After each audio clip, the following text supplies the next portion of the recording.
Paul Robeson loses appeal over his passport. August 16, 1955. Famous entertainer and civil rights activist Paul Robeson loses his court appeal to try to force the Department of State to grant him a passport. The continued government persecution of Robeson illustrated several interesting points about Cold War America. Robeson was the most famous African-American entertainer in the world, renowned for his work on Broadway, in films, and his incredibly powerful bass baritone singing voice. Beyond these dramatic talents, Robeson was also an extremely intelligent advocate of civil rights in the United States. He became so dismayed about segregation and racism in America that he left the country in 1928, and lived in Europe until the outbreak of World War II in 1939. During his time abroad, Robeson became enamored with the Soviet Union, particularly its very public disavowals of racism and discrimination.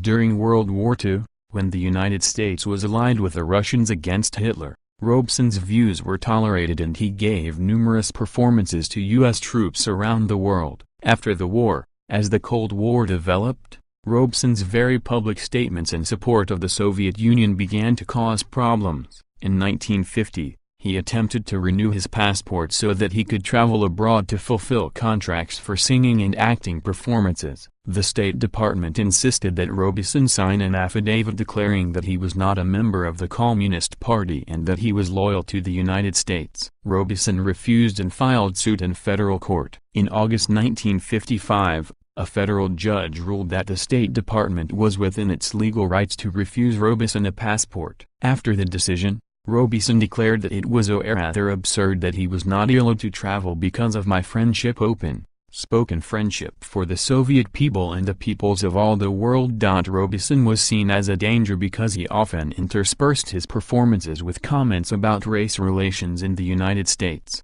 Before and after his performances, he gave numerous interviews condemning segregation and discrimination in America. For some U.S. policymakers, who viewed America's poor record of race relations as the nation's Achilles heel in terms of the propaganda war with the Soviet Union, having a well-known African-American denounce segregation and praise the Russians was unacceptable. In 1958, Robeson finally won his court case and his passport was grudgingly restored. The damage to Robeson's career, however, was already done. He performed for a few more years, and then retired in the 1960s. Although the FBI kept up its investigations of Robeson until his death in 1976.